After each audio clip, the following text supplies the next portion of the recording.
इसको देखते हैं और साथ ही साथ कितना शॉकिंग रहा आपके लिए? एक्चुअली थोड़ा सा शॉकिंग था क्योंकि इस बार एविक्शन घर वालों के हाथ में दिया था, जनता के हाथ में नहीं दिया था और थोड़ा सा अनफेयर भी लगा। अगर जनता के हाथ में होता तो आई एम प्रीटी श्योर कि मैं शायद यहाँ पे नहीं होता अभी। सो घर वालों के साथ आप रह रहे थे, कौन सा ऐसा लगा कि अनफेयर किस तरीके से आपको लगा, जिस तरीके से बिग बॉस ने खेला है? क्या वो बिग बॉस अनफेयर लगे या फिर घर वाले जितने कंटेस्टेंट है, कौन सबसे ज़्यादा अनफेयर लगा आपको? मुझे ये डिसीजन थोड़ा सा अनफेयर लगा कि इस बार के एविक्शन घर वालों के हाथ में होंगे। सो जिस तरीके से स्टार्टिंग से ही देखा जा रहा था कि बिग बॉस खेलेंगे और बिग बॉस ने ऐसा खेला, क्या आपने ये एक्सपेक्ट किया था? ये बिल्कुल भी एक्सपेक्ट नहीं किया था, तो बहुत शॉकिंग था। क्योंकि मुझे ज़्यादा पता नहीं है बिग बॉस के पुराने सीजन्स के बारे में, बट शायद कभी ऐसा नहीं हुआ होगा, I am not really sure. But घर वालों के हाथ में एविक्शन अगर ऐसे ही होना होता तो फिर यार, तो मतलब ऑब्वियसली बात है, अगर कुछ लोग जो ग्रुप बना के खेल रहे हैं वो जो इंडिविजुअल लोग हैं उनको टारगेट करके निकालेंगे पहले। जिस तरीके से वोटिंग हुई, किसका आपको लगा कि अनफेयर हुआ या फिर किसको आप समझ रहे थे कि वो दोस्त है और वो आपको ये नॉमिनेट कर दी? मुझे सुम्बुल का थोड़ा शॉकिंग लगा था। सुम्बुल और मेरी काफ़ी अच्छी बॉन्डिंग थी, फिर किसी बात पे हमारी थोड़ी सी तू मैं हुई, बट मुझे लगा नहीं था कि वो नॉमिनेट करेगी। सौंदर्या का बहुत शॉकिंग था। कुछ चीज़ें जो सौंदर्या ने समझी नहीं, उनकी वजह से उन्होंने नॉमिनेट किया। अर्चना का बहुत शॉकिंग था क्योंकि जब अर्चना दोबारा घर में वापस आई थी और प्रियंका, मैं और सौंदर्या उनको लाने के लिए थोड़ा लड़े थे, तो अर्चना ने उस टाइम पे बोला था कि मैं माता रानी की कसम खाती हूँ, मैं तुम तीनों को तो कभी नॉमिनेट नहीं करूँगी। तो वो थोड़ा सा शॉकिंग था, बट अर्चना से थोड़ा सा एक्सपेक्टेड भी था कि वो कभी भी पलट सकती है, कभी भी धोखा दे सकती है। जिस तरीके से प्रियंका के साथ बॉन्ड है, उसको किस तरीके से आप एक्सप्लेन करना चाहेंगे? ऑडियंस को तो ये बॉन्ड काफ़ी ज़्यादा प्यारा लग रहा था, आप किस तरीके से ये बॉन्ड को एक्सप्लेन करना चाहेंगे? आई थिंक अगर आप लोग इन्जॉय कर रहे हो तो इन्जॉय करते रहो, किसी भी बॉन्ड को जस्टिफिकेशन देने की क्या ज़रूरत है या कोई नाम देने की क्या ज़रूरत है। 2 साल से हम तो जस्टिफाई करते आ रहे हैं कि हम दोस्त हैं, बहुत अच्छे दोस्त हैं, बट अभी सोच लो अपने आप जो भी सोचना है। लेकिन आपकी तरफ से तो दोस्ती दिखाई दे रही, लेकिन प्रियंका की तरफ से तो दोस्ती नहीं दिखाई the inside the big boss house, और लेकिन काफ़ी उन्होंने आपको परेशान भी किया, दिखाई दे रहा था इनसाइड द बिग बॉस। ऐसा लग रहा था कि वो आपके ऊपर काफ़ी हावी रही है। अगर आपके मतलब देखा जाए तो उस पर आप क्या कहना चाहोगे? मतलब it's look like a torturing, वो आपको टॉर्चर कर रही थी। ये ऐसा आपको लगता है ना, क्योंकि आप दिन में 1 घंटा देखते हैं, आप 24 घंटे साथ नहीं होते, ऐसा आपको लगता है। नहीं, लेकिन जिस तरह से भी हुई, मतलब आप जब काफ़ी नाराज भी हुए, आप चिल्लाए भी आपने कहीं। क्या आप अपने दोस्त से कभी लड़े नहीं हो? आप लड़े हो ना अपने दोस्त से? हर दोस्ती में, हर रिलेशनशिप में, इनफैक्ट माँ बेटे हो या माँ बेटी के रिलेशनशिप में लड़ाई झगड़े होते हैं, एक दूसरे को कुछ चीज़ें बोली जाती हैं, हर रिश्ते में होता है। उसका मतलब ये नहीं कि आप अगर आप बीमार पड़े हो और आपकी मॉम आपको बोल रही है कि बेटा आज आप रेस्ट करो, आप नहीं बाहर जाओगे, तो क्या वो डोमिनेशन है? क्या वो टॉर्चर है? वो केयर है। अगर आपके ही फ्रेंड साजिद सर, कि उन्होंने भी आपको कई बार बोला कि she do over the board, आपके सामने खुद उन्होंने बोला, उस पर मतलब घर के लोग खुद कह रहे, मैं तो चलो 24 आवर्स में नहीं था, मैं तो सिर्फ 1 घंटे का एपिसोड देखता हूँ, लेकिन वो 24 आवर्स के अंदर जो साजिद हो, शिव हो, हर कोई जो घर के लोग हैं, अर्चना, वो भी कई सारे लोग बोलते थे कि she going over the board. अगर उन लोगों को हमारी दोस्ती इतनी समझ आती तो वो प्रियंका से डर के अपनी मंडली को पलटन नहीं बनाते और हम दोनों को टारगेट नहीं करते, क्योंकि उन लोगों को दिख रहा था कि हम दोनों एक दूसरे के कितने बड़े सपोर्टर्स हैं और एक दूसरे के लिए पिलर्स हैं। आप, मैं ना नहीं कह रहा हूँ, लेकिन जो मतलब आपको मतलब हर वक्त मतलब बोलते रहो एक्सप्लेनेशन। देखो क्या होता है, जिन लोगों की दोस्ती फ़ायदे के लिए होती है उन लोगों को दूसरों की दोस्ती समझ नहीं आएगी। मैं जानना चाहूँगी बेस्ट मोमेंट क्या कुछ रहा है प्रियंका के साथ आपका? बेस्ट मोमेंट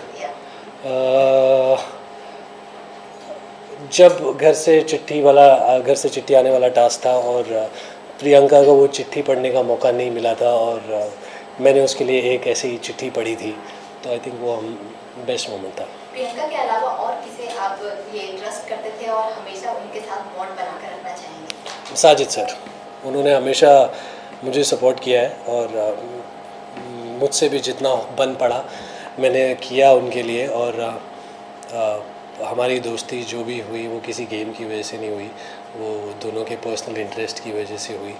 उनको भी सिनेमा बहुत पसंद है, मुझे भी सिनेमा बहुत पसंद है, तो हमारी बातें भी ऐसी सिनेमा से ही शुरू हुई।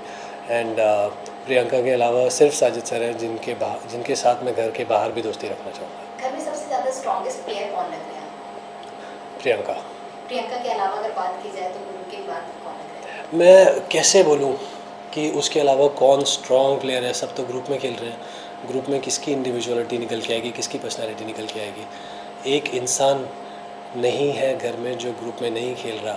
6 लोगों की मंडली थी, उसमें से मैं और प्रियंका अलग थे, सौंदर्या, अर्चना वो लोग अलग थे, लेकिन हम दोनों को टारगेट करने के लिए वो भी मंडली में जाके मिल गए और पलटन बनाई। तो आप किसको स्ट्रॉन्ग बोलोगे? आपके एलिमिनेशन के बाद प्रियंका का क्या कुछ होगा टेक, या फिर किस तरीके से उनका गेम देखते हैं? कहीं ना कहीं वो वीक होते नजर आएगा या फिर और स्ट्रॉन्ग बन जाएंगे? आपका क्या कुछ इसमें? मुझे लगता है कि अब प्रियंका बहुत और ज़्यादा स्ट्रॉन्ग होगी, क्योंकि वो अब घायल शेरनी बन गई है और पूरे घर को सर पे उठा लेगी और उसको पूरे घर वाले मिल के संभाल नहीं पाएंगे। क्योंकि आपकी जो मंडली की अगर हम बात करें, शिव ठाकरे हो या निमृत हो, निमृत कहीं ना कहीं क्या लग रहा है आपको, क्या ये गेम के लिए साजिद सर को, क्योंकि जहाँ पे उन्होंने आप कह रहे कि साजिद आपके दोस्त थे, लेकिन साजिद और निमृत का जो एक टास्क था जहाँ पर आप लगातार आपने इनको नॉमिनेट कहा भी कि निमृत इस तरह से गलत कर रही कि साजिद सर को रोके, लेकिन वो दोनों के प्लान था, वो अगर आप जाने हो भगवान का नाम लेके जो कुछ लिया था उन्होंने, वो सब प्लान था। तो कहीं ना कहीं निमृत हो, साजिद हो, जो मंडली है अपने बेनिफिट्स के लिए ही खेल रहे थे, लेकिन आप जाके वो उस प्लान के बारे में ऑब्वियसली मुझे नहीं पता था, और मुझे उस वक्त ऐसा लगा था कि साजिद सर एक्चुअली में जाना चाहते हैं उस टास्क के लिए और अपना स्टैंड लेना चाहते हैं, और वही एक रीज़न था कि उस टाइम पे मैं साजिद सर के लिए खड़ा हुआ था और मैंने बोला था कि साजिद सर को जाने दो। और इसी बात पे मैंने बोला था कि जिस इंसान के लिए आप हमेशा साजिद सर करते रहते हो, आप लो हो या खुश हो या कुछ हो, आपको साजिद सर चाहिए। तो जब एक वो इंसान आपसे बोल रहा है कि मुझे इस टास्क में इन्वॉल्व होना है, आप उस इंसान को रोक रहे हो, उसको गेम नहीं खेलने दे रहे हो उसका, तो उस वक्त मुझे लगा कि ये जो दोस्ती है कन्वीनियंस की दोस्ती है, फ़ायदे की दोस्ती है।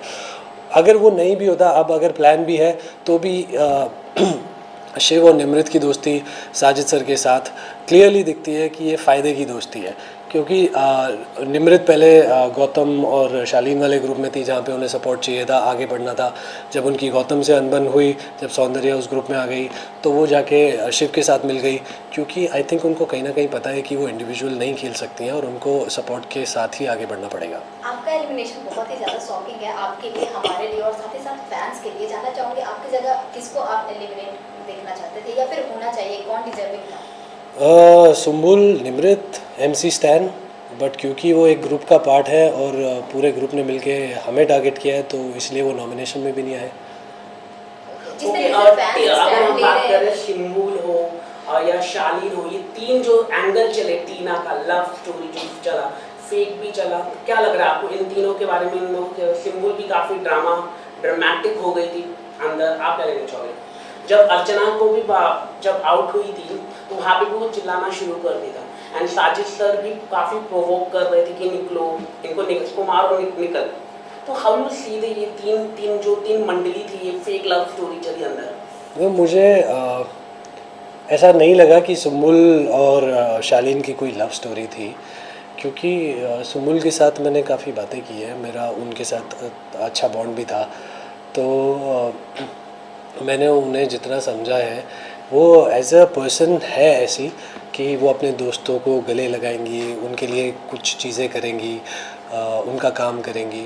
वो शायद कहीं ना कहीं लोगों को थोड़ा गलत लगा, और एक एपिसोड में सलमान सर ने भी आके बोला था कि मैंने सुम्बुल की पुरानी वीडियो देखी तो मुझे रियलाइज़ हुआ कि सुम्बुल ऐसी ही है जिसको लोगों ने गलत लिया।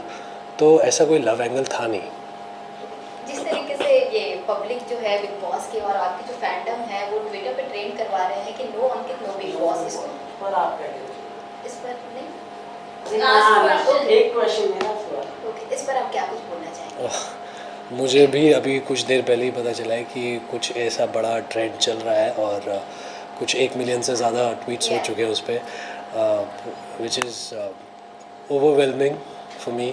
और एक्चुअली में मेरे पास इतना प्यार जो मुझे मिल रहा है उसको बयां करने के लिए शब्द नहीं है, बट सिर्फ इतना ही बोलना चाहूँगा कि I am very grateful and very thankful for all the love and support. Okay, जो अर्चना है, अर्चना की अगर हम बात करें, क्या लगता है अर्चना जो हर जगह पे इतनी फाइट करती है, चिल्लाती है, लेकिन मुफट भी है, मतलब जो है सबके मुंह में बोले।